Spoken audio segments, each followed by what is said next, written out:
Part 1.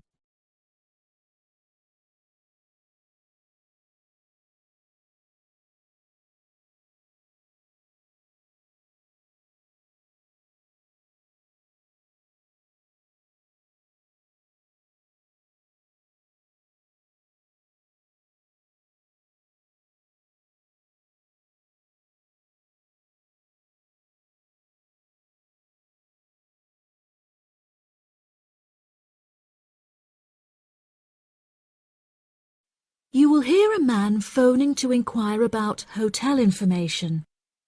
First, you have some time to look at questions 1 to 4.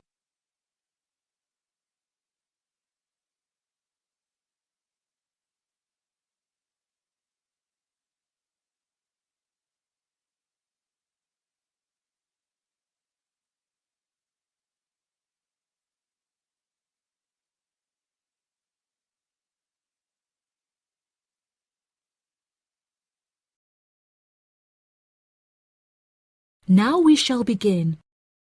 You should answer the questions as you listen, because you will not hear the recording a second time. Listen carefully and answer questions 1 to 4. Good afternoon. You're through to reception at the Island Hotel in Crete. How may I help you today? Yes, hello there. I'm hoping to book a double room for my wife and myself for about 2 weeks, from the 25th of April of this year. Firstly, could you tell me whether it's particularly hot during this time? Yes, of course, sir. During late April and early May, the daytime temperature shouldn't exceed 19 degrees Celsius. But the weather has been rather erratic and difficult to predict in recent years, so I am unable to say for certain. Okay, that sounds good. My wife doesn't like going outside when it's very hot. I haven't booked flights yet, but I must say that I'm unfamiliar with Crete and its transport system. Does the hotel provide an airport shuttle service? Yes, sir. We provide a complimentary airport pickup service for all our guests. It takes about 40 minutes to get here from the airport, but it's at least 60 minutes at rush hours. And you will be provided with a fully air-conditioned shuttle bus. Okay, excellent. In that case, do you have any rooms available for the dates I gave you? I shall have a look on the system now for you, sir. Bear with me just a moment. Yes, sir. I can see now that we have several rooms available. Would you prefer a garden view or a sea view? Well, ideally I would like a sea view room with a balcony, but of course that depends on the difference in price. Not to worry, sir. All of our standard double rooms have ensuite facilities and a balcony. If you would like one of our sea view rooms, there is a premium of €60 per night. Okay, so could you tell me the total nightly rate for a standard double room with a sea view? Yes, of course, sir. For the spring months, our rate is €216 per night. For 14 nights altogether, this will come to €3,024. Perfect. I also read on your website that the hotel has gym and spa facilities. Are there any other facilities on offer? Yes, we have a large outdoor infinity pool overlooking the ocean, with luxury sunbeds and a poolside bar. We also have 3 full-size tennis courts, where we run a popular doubles tournament, with the winner receiving 2 all-inclusive spa day vouchers. Goodness, I shall have to brush up on my tennis skills. Before you hear the rest of the conversation, you have some time to look at questions 5 to 10.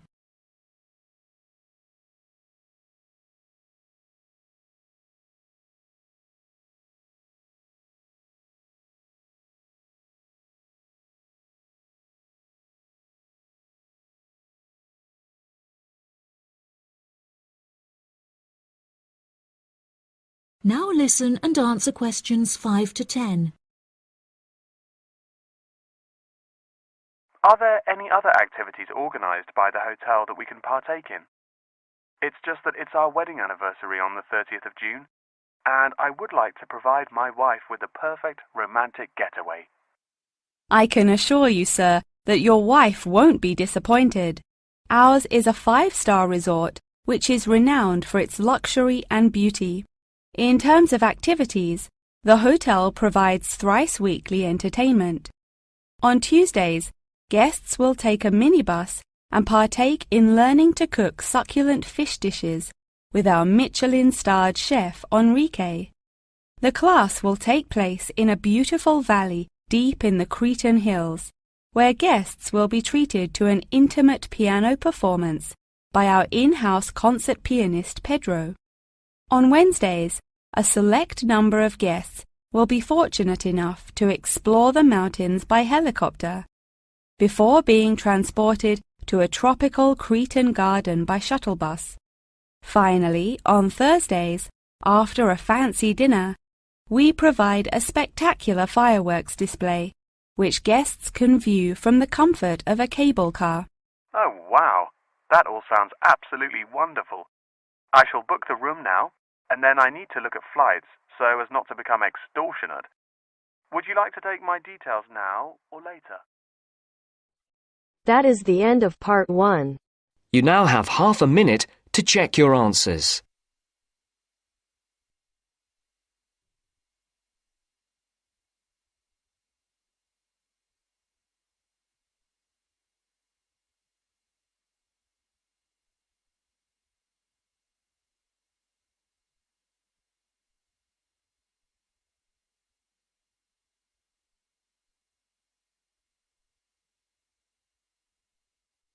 Now turns to part 2. Part 2. You will hear part of a radio program about online exchange business. First, you have some time to look at questions 11 to 14.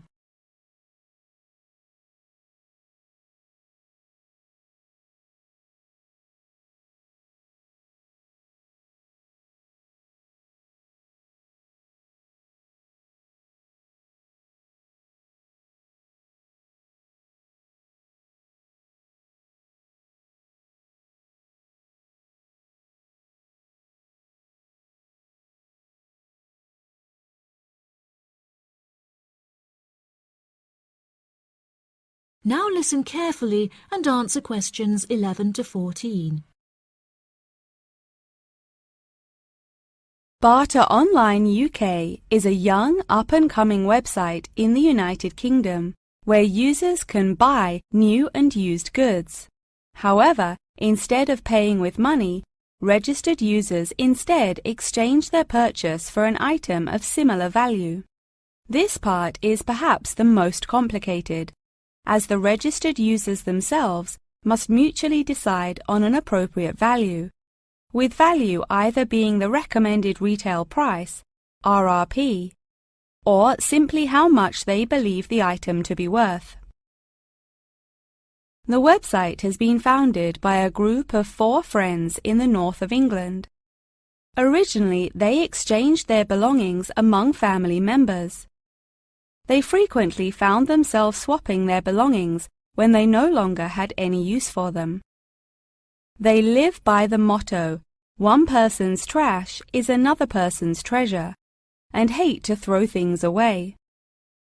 As more and more people caught wind of the idea and wanted to participate in the exchanges, the group decided that the idea had the potential to become a successful business venture, and so it did.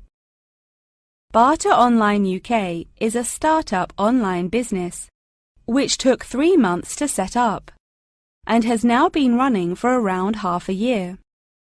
Despite only being founded a short time ago, the website has already garnered about 1,500 registered users, with 500 more than expected, a huge achievement for the founders. Some of the users are registered in the United Kingdom and Canada, with the majority from the Republic of Ireland. In order to become a registered member, users must first fill in their personal details, followed by their credit or debit card details, which will be used to take payment of a monthly fee of £5. As long as this fee is paid, users will be able to perform an unlimited number of online exchanges. Before you hear the rest of the program, you have some time to look at questions 15 to 20.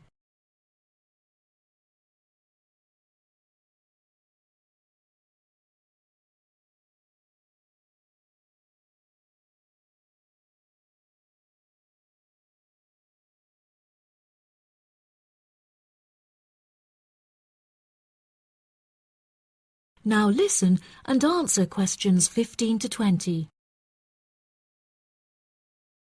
A multitude of items are sold on the website, such as textbooks, soft toys and tools. However, books for children and computer games are by far selected most. The exchange process itself is not as complicated as it might seem. Users can enter their preferences for what they would like to receive, and also explicitly state what they would like to give away, and the website will automatically pair up suitable users. If, however, a user doesn't want to give anything away, but would simply like to buy something, Barter Online UK does support a secure online payment system, where users can perform a normal monetary transaction. Despite this, the founding group strongly discourages the use of the online payment system, clearly stating that this goes against the intended ethos of the company. Although bartering is an age-old process, many of the website's users are unsure how to decide which of their own items to exchange. It often helps to order items by popularity, using the filter button provided. This will tell the website to find out popular items for users' convenience. To this, the founding members say, just put everything you don't want on there. Different people have different tastes, and you never know what they might be looking for. In order to aid registered users in their exchanges and to provide them with assurance, the founders recently added a new feature whereby on completion of an exchange, users will be encouraged to provide each other with feedback. This feedback will include criteria such as the quality of the item as compared with how it was advertised, the ease of communication with the seller, the speed at which the item was delivered, and so on. The friends believe that using this method, users will have a more transparent and trustworthy bartering experience. That is the end of part 2. You now have half a minute to check your answers.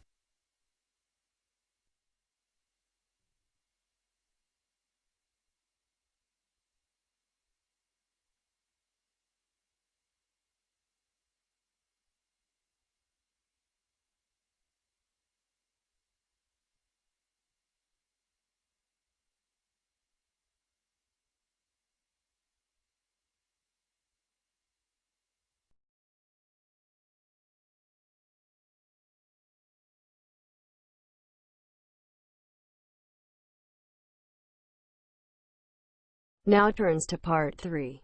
Part 3.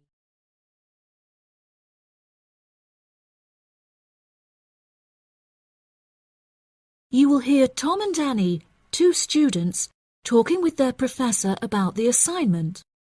First, you have some time to look at questions 21 to 26.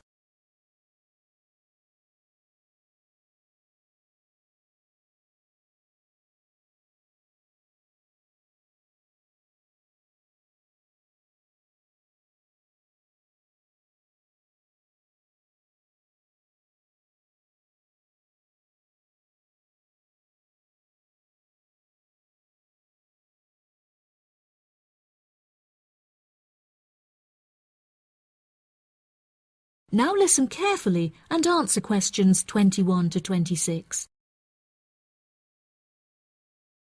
Professor Tomlinson, may Annie and I please quickly ask you a few questions about the reflective journal assignment? It's just that we're a bit confused as to what you want us to include and discuss. Yes, of course. What are you having trouble with? Well, everything really. To start with, what should be included first in the reflective journal? Perhaps suggestions from others? No. Firstly, you should include the study goals you set yourself at the beginning of the module. This section should have been discussed in some detail towards the beginning of the course by Professor May. You should be able to find her suggestions on the slides she has provided the class online. OK, thank you, Professor. Could I also trouble you to take a brief look at my bibliography and footnotes? I feel like they're missing something. Most of our friends' bibliographies are longer. Well, looking at this, Annie, I can see that you have used a wide range of resources. which shows that you have made effective use of communication technology. As far as I can tell, you need not make any changes to this, although you might want to double-check that your referencing complies with the Harvard Referencing Style regulations. Oh, I'm very surprised you've said that. Thank you. Now I can set my mind at ease. Tom, you said you wanted to ask the professor about the achievements section. Ah, yes, Professor. In the assignment guidelines, we're asked to introduce and elaborate on our biggest achievement in the past, saying which skills we learned in the process and how these skills can be transferred to various different future careers. The only problem is that I don't know what my greatest achievement actually is. I've only ever worked as a waiter in a hotel restaurant during the summer holidays from university. If you worked as a waiter in a hotel restaurant, you're bound to have worked with other waiters as part of a team. Would you say that during your time as a waiter, you developed any leadership skills? Yes, well, I suppose I was asked to become the team leader of the food and beverage department, but that's hardly an achievement. You might not think so, but if you write that you were offered the position of the team leader, it shows a lot more about your character. For example, that you're charismatic and work well in a high-pressure situation. I never would have thought to write that down. Thank you. I guess I should start listening to others more often. Annie, do you have any more questions, or are you ready to go back to the library? Yeah, I think I've got everything I need. Thank you very much, Professor Tomlinson. That was really helpful. I'm actually starting to look forward to writing this now, and it should be a really useful exercise to prepare us for writing CVs and applying for jobs. It's shocking how bad I am at identifying my strengths and weaknesses. Professor Tomlinson has shown me that I definitely need to start displaying some self-awareness. Yeah, Tom, you really do. You're always so modest. Modesty is great until it comes to applying for jobs. Before you hear the rest of the conversation, you have some time to look at questions 27 to 30.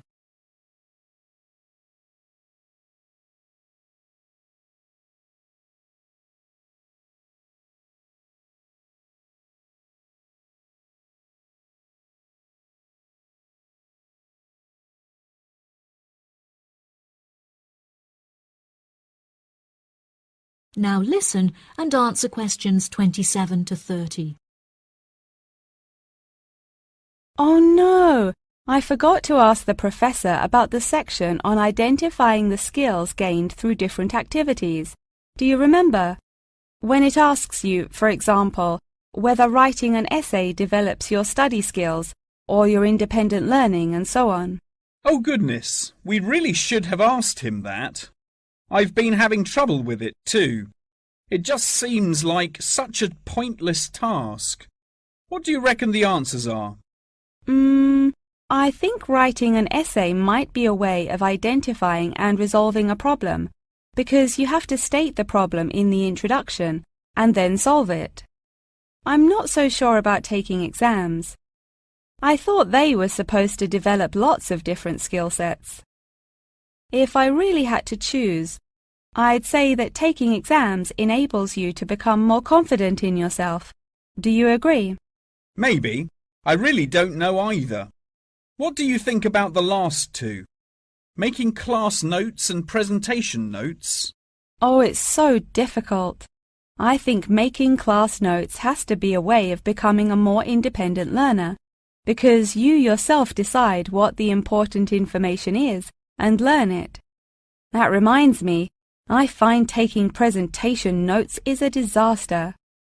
The professors speak much too quickly, and I write much too slowly.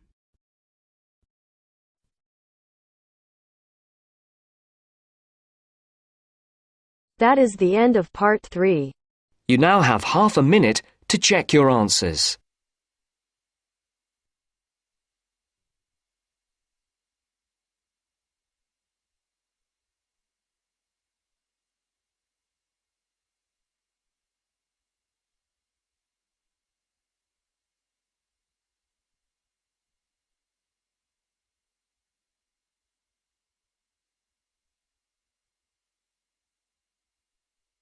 Now turns to Part 4. Part 4.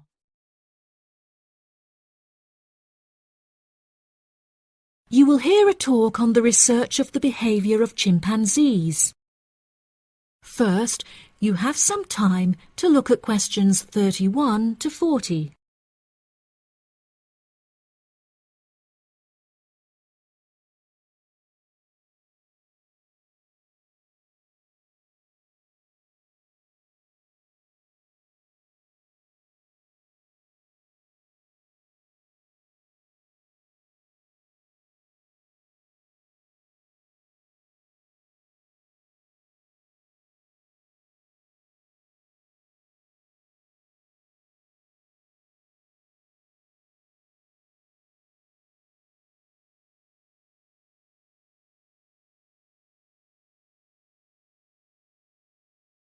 Now listen carefully and answer questions 31 to 40.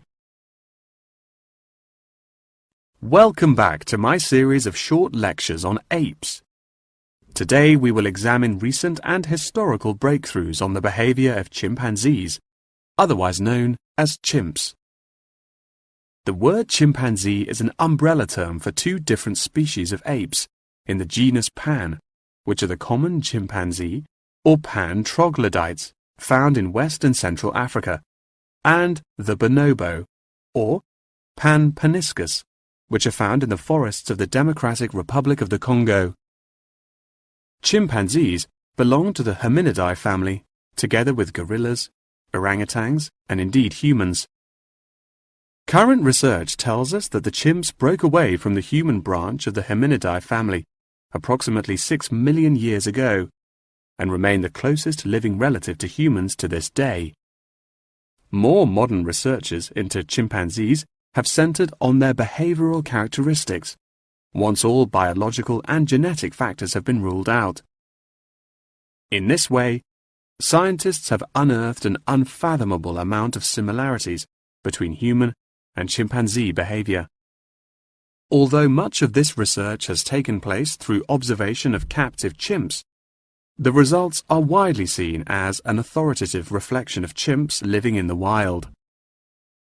Chimps live in large so-called communities comprised of many male and female members, with the social hierarchy determined by an individual chimp's position and influence. Through such research, scientists have found that chimps learn and adapt through observation of others' behavior. Once in power, the alpha male is often seen to alter its body language in order to retain power. For example, he might puff himself up in order to intimidate others, while lower-ranking chimps are noted to behave more submissively and holding out their hands while grunting. Female chimpanzees also have a distinct social hierarchy, with high social standing inherited by children. It is not unheard of for dominant females within a community to unite and overthrow the alpha male, backing another in his place. James Diamond, in his book The Third Chimpanzee, suggests that chimps should now be reclassified in the genus Homo instead of Pan, and there are many arguments still in favour of this.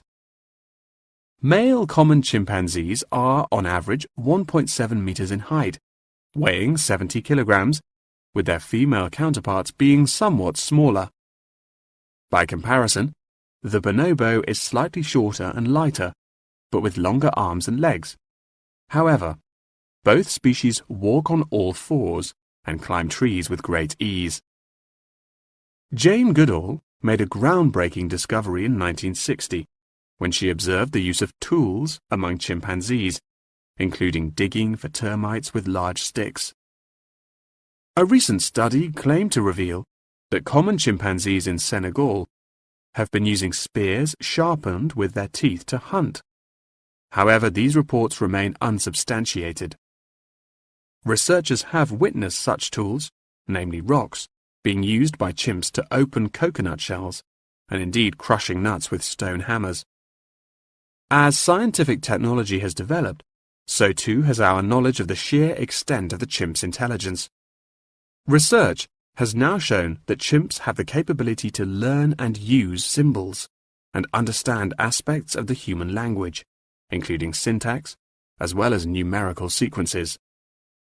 As I mentioned earlier, the umbrella term chimpanzee is comprised of the common chimpanzee and the bonobo. These two subspecies are divided along the Congo River, with the common chimps living on one side and the bonobos living on the opposite side of the river. Over the past few decades, both of these subspecies have witnessed an alarming decrease in population density, with animal activists now working harder than ever to protect those remaining and encourage procreation.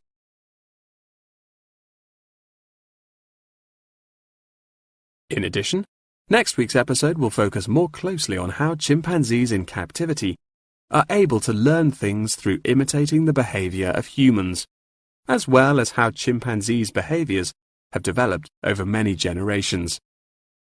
Thank you very much for attending this evening's lecture.